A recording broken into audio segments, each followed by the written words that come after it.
There's one name intelligence analysts in Washington have tracked closely for years. A guy who's been grabbed twice in Mexico and walked free both times. A man with direct access to one of the country's most critical ports. A guy who, according to the US government, handles the flow of chemicals that turn into fentanyl pills, killing tens of thousands yearly across the border. And now with Mencho dead, that man is closer than ever to the Cjng throne. His name is Julio Alberto Castillo Rodríguez, and in the US Treasury Department halls they just call him El Chorro. Think about it a second, this dude got nabbed twice by Mexican authorities. Got publicly flagged by the US government not once but twice separately. Has straight ties to Mexico's most powerful narco family, and yet today he's free, today he's operating, and today, experts say, he's the steadiest name to lead the continent's most feared criminal outfit. How'd he get this far? What does this say about the system meant to have him locked? And what does it mean for millions in Mexico and the US that a profile like this is about to inherit one of the world's biggest crime empires? Those are the questions we're answering today, and the answers aren't pretty. To get Julio Alberto Castillo Rodríguez, you first gotta grasp the world that shaped him and the organization he runs with. The Jalisco New Generation Cartel isn't your average criminal group, not some local outfit with short reach.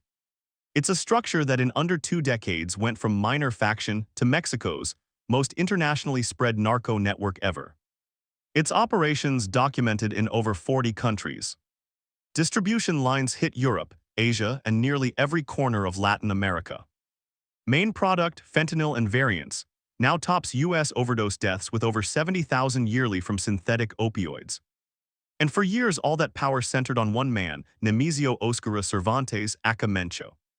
Mencho wasn't just a cartel boss, he architected an outfit blending extreme violence with slick business structure. Under his lead, Cjng built elite units armed military grade, set up money laundering through legit firms across countries, and constructed a synthetic drug production chain running like formal industry. His end hit February 22, 2025. A Guardia National op planned weeks with prior intel took out Nemesio Oseguera Cervantes in what Mexican authorities called an armed clash. With him gone, Cjng faced a situation unseen since founding: no undisputed leader, no central authority figure, and dozens of regional cells waiting for who calls shots next. In that power vacuum, names started floating, but one grabbed attention from security experts, intel analysts, and organized crime reporters. Julio Alberto Castillo Rodríguez, El Chorro. Why him? Answer has layers and none simple. Inside, Cjng power handover doesn't work like a company board voting new CEO. Runs on years-built loyalties, grip on resources and turf, legitimacy from regional cells relying on central structure to operate. Wanting the spot isn't enough, need the network, financial muscle, and if possible backing from the founding family. El Chorro, analysts say, checks those boxes better than most on the list. Castillo Rodríguez didn't pop up out of nowhere post-Mencho death. His name hits US Treasury records from October 27, 2016, when OFAC formally sanctioned him under the foreign narco designation, law linking him to firms funding Cjng illicit ops. Not some low-level side mention. Tagged as core part of the cartel's financial setup. But what truly sets his Cjng position isn't just finance role, it's control over one of the whole operation's most strategic points. Manzanillo Port. Manzanillo in Colima ranks among Mexico's busiest international trade entry points. Thousands of containers roll through weekly from Asia, Europe, South America. Vital logistics hub for Mexican economy and, per US authorities, a top corridor for Cjng chemical precursors used to make fentanyl. Precursors are fentanyl raw material. Compounds often imported under seemingly legit trade labels, stuff for pharma, plastics, agrochemicals. But Cjng hands turn them into hidden labs across Jalisco, Colima, Michoacán, processed into pills crossing to the US. Whoever controls precursor access ultimately controls cartel production capacity, and OFAC said it was El Chorro. June 23, 2015, pre-dawn hours, law enforcement hit Lomas de Altamira residential area in Zapopan, Jalisco municipality. Op on paper meant one of the biggest Cjng blows then. Inside that property sat 2 huge cartel figures. First, Ruben Oseguera Gonzalez, El Menchito, Mencho's son, seen as number 2 in his dad's criminal org. Second, Julio Alberto Castillo Rodríguez, El Chorro, Menchito's brother-in-law and husband to his sister Jessica Johanna Oseguera Gonzalez. Authorities pitched the arrest as a vehicle pursuit result. Official story said they got intercepted driving Zapopan streets. Clean, orderly narrative, process-friendly. Problem was, it wasn't true. In the follow-up judicial process, a judge reviewed evidence and ruled detention happened not public road, but inside private home without authorizing warrant. Legally, that tainted everything from start. Proof from illegal arrest can't validly use in trial. Case collapsed. July 1, 2015, just 8 days after nabbed with Mencho's son Julio Alberto Castillo Rodríguez walked free. 8 days. That's all Mexico's judicial system held him. But story didn't end there. El Chorro kept moving, kept operating, kept building his cartel spot, and under a year later got spotted again.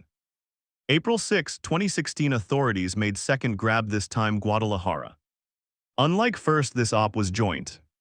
Involved Army, Navy, National Security Commission, and PGR. With him nabbed Edgar Ernesto Moreno Barragan and Jose Antonio Rodriguez Contreras. What they found on him left no doubt his profile. 4 long guns, one fitted with grenade launcher and rocket-propelled grenade RPG style, like Cjng used to down Army chopper, May 2015. Interior Ministry statement called him key Cjng financial operator, Mencho's son-in-law, and results same again. Julio Alberto Castillo Rodríguez frayed once more. 2 arrests, 2 releases. In a country where folks with zero crime ties languish years, pretrial, a guy U.S. government publicly tags as cartel financier walks twice in days or weeks. That pattern isn't just admin glitch, it's a question demanding answers. Who or what shielded El Chorro inside the system? While this played in Mexican courts, his Cjng career rolled uninterrupted visibly, and his personal life wove deeper into the family running the cartel. Julio Alberto Castillo Rodríguez wasn't just a Cjng operator. He was romantic partner of Jessica Johanna Oseguera Gonzalez, known in cartel circles as La Negra. And La Negra was Nemesio Oseguera Cervantes' daughter, Mencho. That made El Chorro more than high-ranking employee. Made him family. U.S. government profile on Julio Alberto Castillo Rodríguez didn't build in weeks. Product of years tracking, financial intel analysis, and multi-agency federal coordination. OFAC's first designation, October 27, 2016, part of sanctions, wave hitting Cjng financial backbone. That round Castillo Rodríguez name appeared alongside firms ID'd as fronts or money laundering tools for cartel. OFAC sanctions aren't criminal charges, formal U.S. government statements of person or entity ties to activities threatening U.S. national security interests. Carry real impact. Asset freezes, U.S. citizen or firm transaction bans, and clear signal to global banks, financial institutions dealing with them risks own sanctions. For El Chorro, that first was public warning. U.S. telling world and dollar operating banks, financial institutions, this man was Cjng operator. But in Mexico, that designation sparked no visible judicial action. Castillo Rodríguez's life continued relatively normal, at least outwardly. Wasn't enough to stop him. 5 years later, October 2021, OFAC flagged him again, this time way more detailed. 2021, report described Julio Alberto Castillo Rodríguez as high-ranking Cjng leader with specific control over Colima state operations. Detailed his role facilitating precursor access via Manzanillo port, positioning him not peripheral operator, but central piece in fentanyl production chain shipped to U.S. That detail level in official U.S. Treasury document, no accident.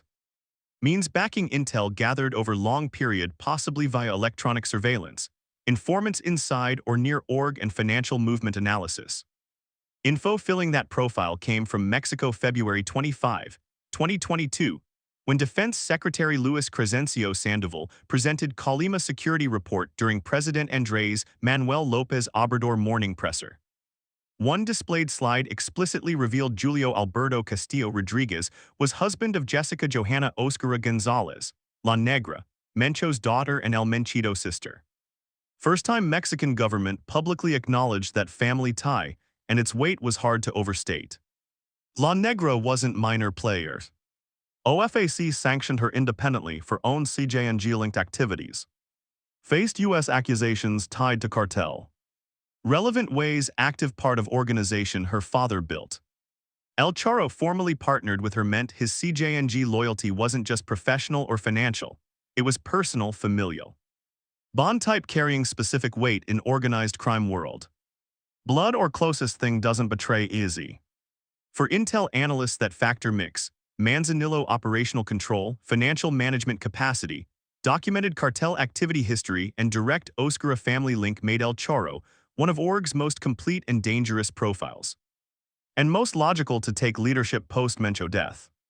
Julio Alberto Castillo Rodríguez trajectory through Mexican justice system itself documents how organized crime prosecution works or fails in the country. First arrest 2015, result free in 8 days over procedure issues. Second arrest 2016, result free again no clear. Explanations. 2 shots, 2 misses. Neither case saw public accountability on what went wrong, who made release decisions or measures taken to prevent repeat. First arrest tanked over seemingly procedural reason. Detention occurred inside home without judicial warrant. But that glitch doesn't happen alone. Someone in ops chain chose pitching arrest as vehicle intercept when it wasn't. Not unintentional error, deliberate decision exposed by judge making case unsalvageable. Why that choice? Incompetence, pressure from someone wanting case dead, both. Official answers never came. Second 2016 arrest even murkier. No detailed public records on presented evidence, handling judge or legal basis for release. Like process happened in dark room invisible to public media. While Mexican system failed holding him, US system kept building case. OFAC 2016 and 2021 sanctions real but limited tools. Asset blocks and financial transaction bans complicate cartel ops, but can't replace criminal charges and effective arrest warrant. For that need functioning judicial system where individual operates. In El Chorro case that system proved twice not up to task.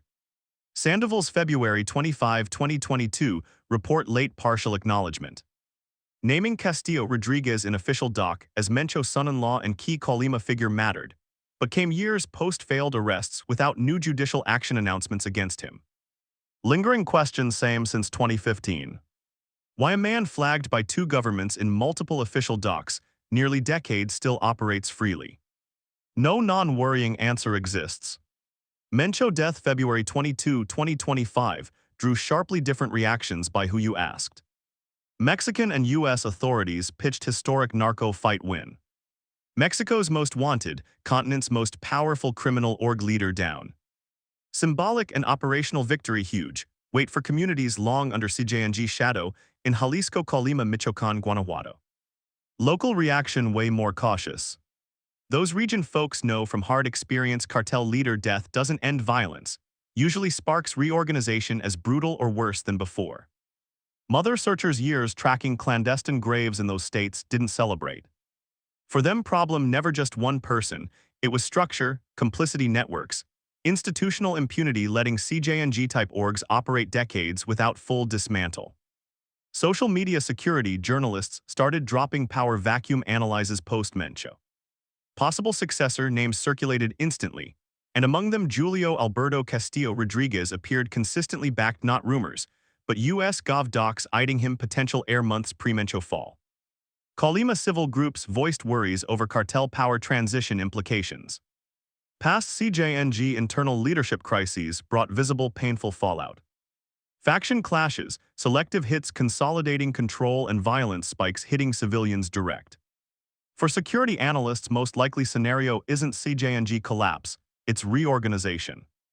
And if El Chorro consolidates position leveraging financial connections, Manzanillo control and legitimacy from family tie to La Negra cartel could emerge from transition as strong as before, or stronger. Historically, Mexican cartels show remarkable adaptation to leader losses. Sinaloa survived Chapo takedowns. Michoacán family splintered but cells lived on under new names. Cjng with diversified financial infrastructure and multi-country footprint has all elements to weather this. If control taker has skill and connections holding structure together, That's exactly what makes this moment critical. Julio Alberto Castillo Rodríguez case isn't just one man rising in criminal org shadows. Mirrors decades systemic failures, justice unable holding arrests, institutions failing effective coordination and impunity greasing entire organized crime machine. With Mencho dead Cjng restructuring, and El Chorro on Hemisphere's top intel agencies, radar question isn't anymore who next cartel leader. Question is whether this time Mexican and US states act differently. If legal tools, years accumulated intel and global pressure suffice, closing cycle 2 failed arrests left open. Because if El Chorro history guides answer so far consistently same, and that answer protected no one. Yeah.